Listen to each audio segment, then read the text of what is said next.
bonsoir à tous. Je suis à Sainte-Lucie, en Lozère, à côté du parc des loups du Gévaudan. Et regardez, ici il y a ça. On vient d'arriver, il y a moins d'une heure. Voilà, le village de Sainte-Lucie. Donc nous sommes dans l'ancienne province du Gévaudan. Voilà. Un nom qui en interpelle plus d'un par rapport à la fameuse histoire de la bête du Gévaudan que je vais prendre plaisir à vous raconter en ces lieux, puisque demain, voilà, nous sommes vraiment à côté, ou plutôt en hauteur par rapport à la vallée de l'enfer. Voilà, c'est le nom de cette vallée qui est juste en face de nous, juste en bas là. Voilà, et donc demain, on va partir d'ici avec Faye et Alexia. Voilà, on a installé la tente là-bas, on va y aller juste après. Et donc on va partir du village et on va faire une grande boucle qui va faire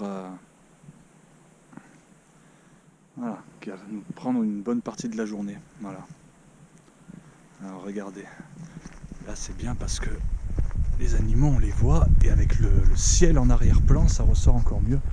Regardez notre ami le cerf. Regardez comme il est beau. Attendez, je vais m'accroupir un peu comme ça. Regardez là en face. Regardez comme ça ressort bien. Ils sont curieux, ils doivent se dire qu'est-ce qu'il fait là, lui, qu'est-ce qu'il nous veut.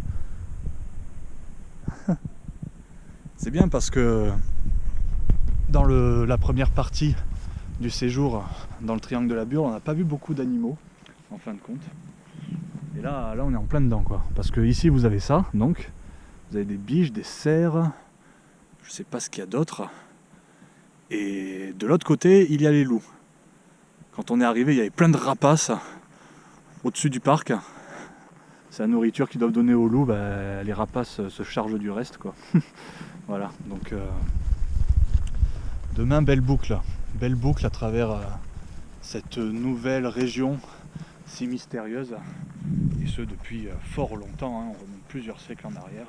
Voilà, il faut savoir que ici même, il y a encore 1500 ans, c'était complètement sauvage, c'était inexploité, inhabité.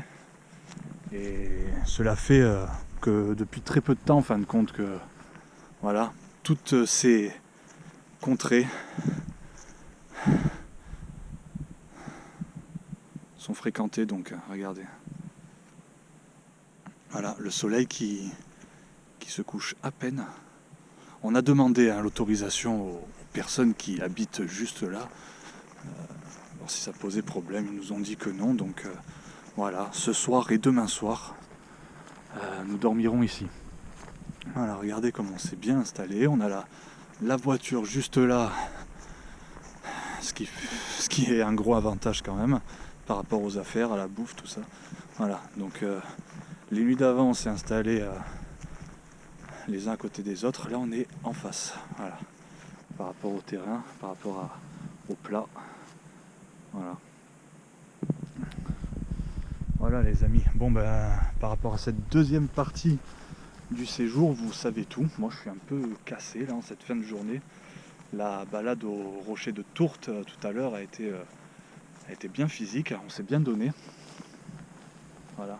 Donc vraiment au-dessus de la vallée de l'enfer. Alors je ne sais pas exactement pourquoi cet endroit se nomme ainsi, mais bon, comme les dents du diable dans le triangle de la Burle, voilà, en général quand les lieux portent ce genre de nom, ce n'est pas pour rien, bien au contraire, ce sont des lieux qui depuis toujours, depuis les temps anciens, inspirent la crainte, la peur, voilà, ils sont redoutés. Et on peut comprendre avec notamment ce qui s'est passé avec la bête du Gévaudan, voilà, sur 3 années. Donc ça je vous le raconterai demain, tout au long de la balade.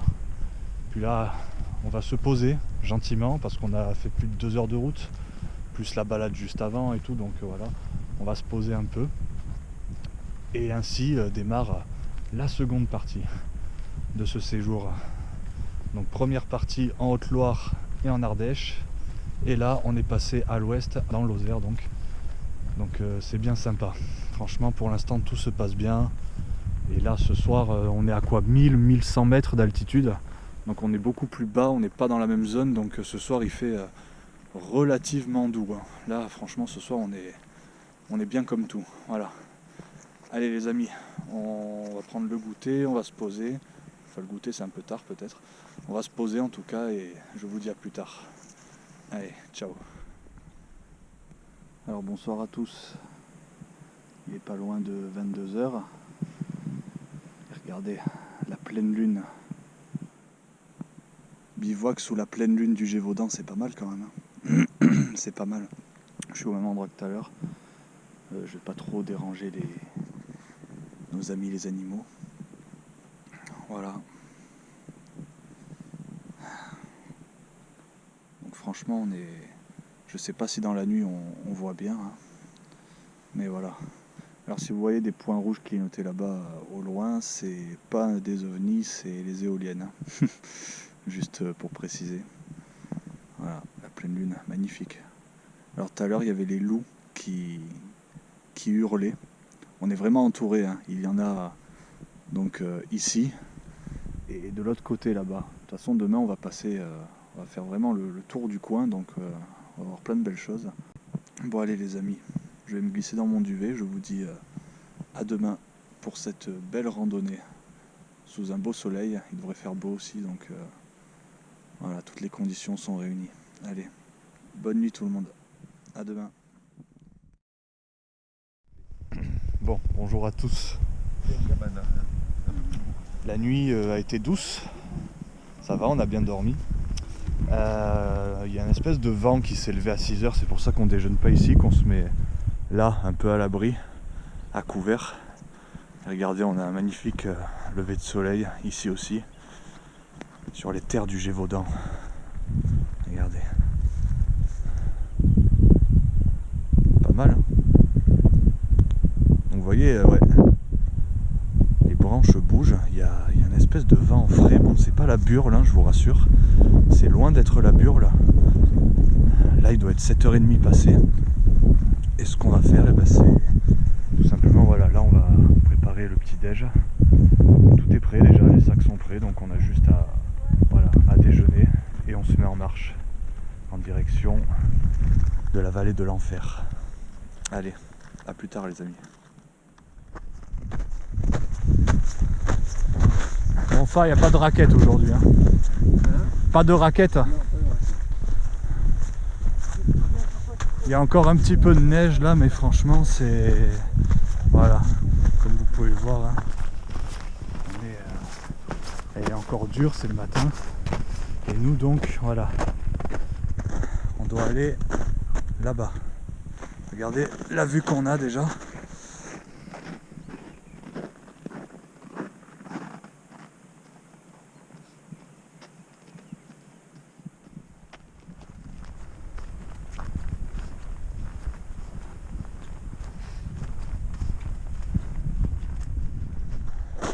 Bon, les amis, on descend vers le vallon.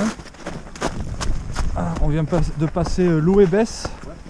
Et là, on va en direction du viaduc de l'enfer, dans la vallée de l'enfer. Donc, voilà, ce qui va nous permettre de passer de l'autre côté.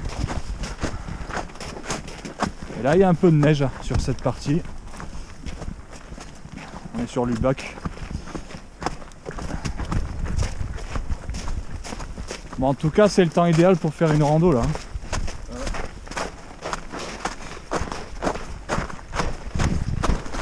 C'est quoi qui a laissé cette trace là?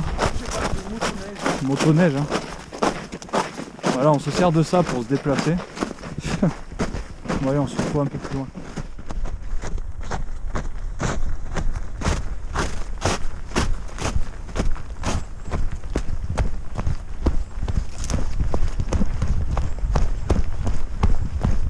Les amis, le viaduc de l'enfer.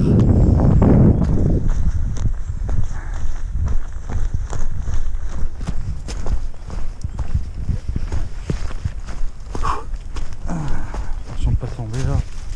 Le sol peut être instable.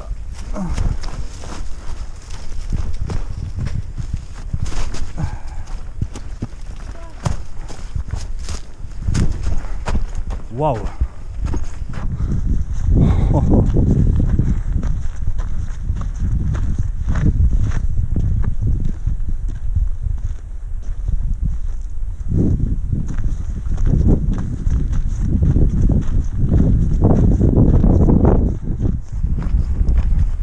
commence à avoir des belles choses. Voilà, on a descendu tout ça, on est sorti de la forêt. Allez. Je vais faire comme eux, je vais regarder à mon avis. Gare au vertige. C'est haut? Vas-y, fais voir. Ouf. Ouf. Ah, attendez. Au plus on va s'approcher, au mieux ça va être là. Ah ouais, la piste, c'est même pas un sentier, la piste est carrément sur le pont. Il est colossal ce pont, hein. En fait, c'est un viaduc qui servait sûrement de l'eau ou quelque chose. Et après, ils ont mis du gravier dessus, ils ont mis des fléches en fait. Ah ouais. Mais tu vois, au départ, il était de bois. Ça a été transformé après.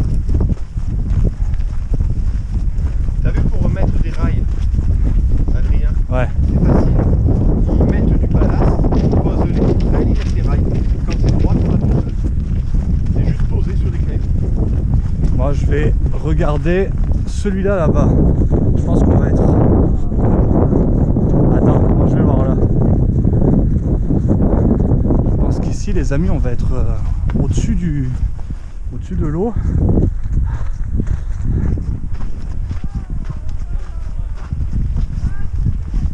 Ouais, je vais venir. Voilà les amis. C'est bon?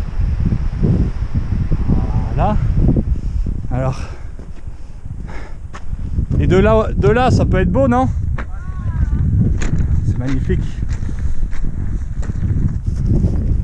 Oh là là, oui. Regardez ça. Vous avez vu ça ou quoi? Super, hein? Waouh! On est haut, hein? On est super haut. Regardez. Le viaduc de l'enfer. Et on commence à pénétrer dans la vallée de l'enfer.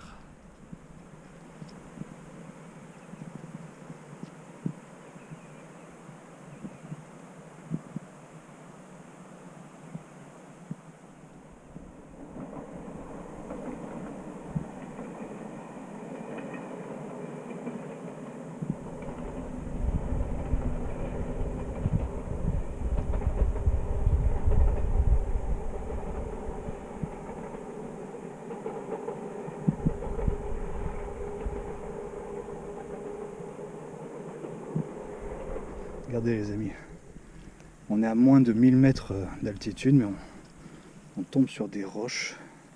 Regardez, il y a du mica, c'est de la roche volcanique. Évidemment, hein, on est dans une région où il y a beaucoup d'anciens volcans, voilà, comme vers le mont Mézenc, hein, voilà. Tout le long du séjour, hein, on aura été dans une terre, voilà, magmatique, on va dire.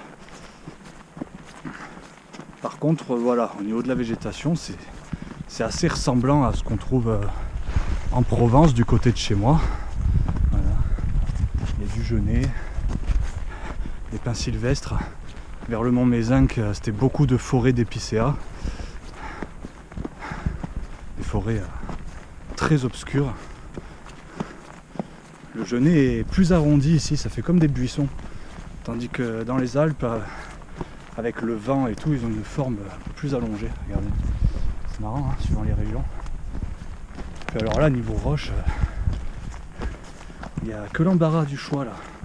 C'est tellement riche. Et du quartz, il y a de tout. Allez, et revoilà la neige. Allez, ça remonte. On est à Fraissinet. Bon, ben on continue, hein. Alors maintenant, je vais prendre la carte d'en où on passe. Ouais. toujours Les toits. les toits magnifiques. Ah, regardez. Là, on va bien voir. Ah ben il y a de l'eau là. Il y a de l'eau. Moi je vais goûter cette eau. Déjà, les murs, ils sont en roche volcanique. Mais regardez la lose. Ah, un petit lézard. On est sur la crête, en plein. Qu'est-ce que c'est beau. Oh. Beau paysage encore, hein. Oh là là. Et nous, regardez, on a dormi là-bas, Sainte-Lucie. Voilà. Donc on voit pas nos tentes d'ici, elles sont juste derrière les arbres. Ouais. Elles sont à la lisière des arbres. Voilà les amis, donc on est en train de descendre dans le vallon. On va remonter sur Espérance qui est là-haut donc. Et ensuite on va passer en face. Voilà. Après le vallon là-bas et on va rejoindre la Pesse, il me semble que ça s'appelle. Voilà. Donc on va manger là-haut. Allez, à toutes les amis. Voilà les amis, on a mangé au soleil. On était super bien. On va en direction de Saint-Léger-de-Peyre qui est tout en bas. Donc en fait on va, je sais pas si on va avoir un point de vue d'ici. Oui enfin voilà, on va marcher le long de cette crête pour descendre tout en bas. Et alors la fin de la rando ça va être que de la montée jusqu'à Sainte-Lucie. Donc voilà. On a une grosse montée qui nous attend. Bon, regardez voilà, en plus par endroits c'est vraiment pas évident.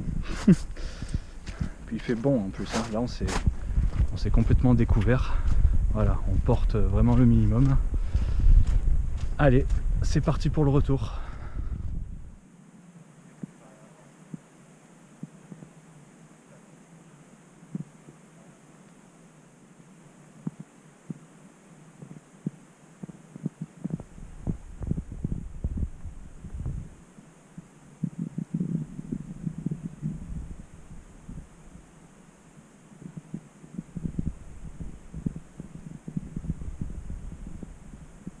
Alors bonsoir à tous. Dernière soirée, dernier bivouac de ce séjour commencé en Haute-Loire et en Ardèche autour du Mont Mézinc et qui se termine donc, qui va se terminer demain matin ici donc en Lozère sur les terres du Gévaudan. Voilà, on a 7 heures de route demain pour rentrer jusqu'à chez nous dans les Alpes. Donc on va pas partir trop tard, on va partir juste après manger. Ce qui fait que demain matin, voilà, on va surtout tout bien ranger, bien préparer les affaires, bien ranger la voiture, histoire de voyager dans un maximum de confort parce que voilà, demain, pour rentrer jusqu'à chez nous, ça va être assez long. Donc voilà, on a fait cette rando aujourd'hui, on a fait un beau tour, hein, comme vous avez pu le voir, sur les terres du pays du Gévaudan. Donc voilà, les terres du Gévaudan, le pays du Gévaudan, ça s'étendait sur une vaste zone à l'époque, au XVIIIe siècle, de juin 1764 à juin 1767, il y eut une série d'attaques meurtrières. Alors suivant les sources, ça varie. Pour certaines, ça va de 88 victimes, pour d'autres, ça va jusqu'à 124. Donc vous voyez, c'est suivant les versions, évidemment. Et bien entendu, autant de blessés. Car il y a des personnes qui ont assisté ou qui ont tout simplement survécu à des attaques de cette bête qu'on nomma la bête du Gévaudan. Donc un animal terrible, plus gros qu'un loup, plus robuste qu'un loup, au poil ras et lisse, un peu plus long au niveau du col, des pattes très musclées, les pattes postérieures plus longues que les pattes antérieures, de couleur blanc, gris, virant sur le brun. Et ce qui était apparemment, d'après les témoignages qui se rejoignent à l'époque, XVIIe siècle, l'animal avait une gueule énorme, des mâchoires de près d'1 mètre de long, garnies de dents avec une grande amplitude, c'est-à-dire qu'elle pouvait ouvrir très largement sa gueule, et des yeux d'un rouge vermillon, voilà, c'est ce qui est dit, d'une agilité, d'une rapidité et d'une agressivité très violente, puisque voilà, la plupart des corps qui seront retrouvés, notamment des corps d'enfants et de jeunes femmes, voilà, étaient dans un état, voilà, des fois il manquait des membres, enfin c'était vraiment quelque chose de terrible à chaque fois. Les attaques se produisirent sur une vaste zone, à tel point qu'à l'époque Louis XV dépêcha des hommes pour carrément comment dire, enquêter, rechercher, faire des battues, offrir des récompenses pour quiconque trouverait la bête et la tuerait. Voilà. Donc ça a fait grand bruit à l'époque, évidemment, ça a fait grand bruit. Et la première victime de cette longue série qui s'étalera sur 3 ans, sur 3 années, c'était pas loin d'ici. C'était à Saint-Étienne de Luc d'Arès, voilà, donc c'est à peu près à 15 km à vol d'oiseau. Et donc cette petite fillette de 14 ans donc, fut tuée apparemment par ce qui serait la bête du Gévaudan. Alors il y a évidemment ceux qui croient et ceux qui ne croient pas, non pas sur les faits mais sur la version, c'est-à-dire est-ce réellement une bête qui a causé tous ces morts. Alors il y a eu pas mal d'hypothèses, on parlait notamment à un moment donné d'un ours, d'une hyène, d'attaque de loups. Bon, il faut savoir qu'à l'époque il y avait beaucoup de loups dans la région, d'ailleurs bon, c'est toujours un petit peu le cas aujourd'hui avec ce parc. On aurait parlé aussi d'un hybride entre un gros chien et un loup, voilà, qui aurait donné une sorte de nouvelle race d'une créature tout simplement inconnue, voilà, non répertoriée entre guillemets. Et puis certains encore pensent à un animal dressé pour tuer, donc dressé par un humain évidemment, et pour d'autres tout simplement ce serait l'œuvre d'un tueur en série, voilà. Bon, la chose qui est sûre, c'est que voilà, comment dire, les meurtres, les lieux où ont eu lieu les meurtres, donc ça s'étale sur des kilomètres et des kilomètres aux alentours, vous voyez, donc c'est vraiment une histoire qui a vraiment fait grand bruit à l'époque. Et aujourd'hui, voilà, on se pose toujours la question, qu'est-ce qui s'est réellement passé sur ces terres, hein, bien aux alentours évidemment, sur ces terres du Gévaudan. Voilà. Est-ce que cette mystérieuse créature a existé? Voilà. Faites-vous votre opinion. Voilà. Bon, les amis, et c'est la fin de ce séjour dans les mystères, enfin commencer dans les mystères du triangle de la Burle et terminer dans ses alentours, ici, avec cette histoire bien entendu de la bête du Gévaudan. Voilà, beau séjour, hein, encore une fois, voilà. Les précédents étaient très bien. Celui-ci, voilà, il était placé un peu sur le thème du mystère. Voilà, des histoires, des lieux assez réputés, assez connus. Voilà, on a eu la chance, l'opportunité de pouvoir nous rendre ici. Ça tombait pile poil, on a eu super beau temps, mis à part la Burle. Alors ça, la Burle, je peux vous dire qu'on va s'en souvenir. C'est quelque chose, il faut vraiment le vivre, parce qu'on peut pas se rendre compte, c'est un truc de fou. Ah ouais, je peux comprendre qu'on puisse autant parler de ce vent froid, puissant, tourbillonnant, je ne sais pas comment l'expliquer, c'est vraiment quelque chose.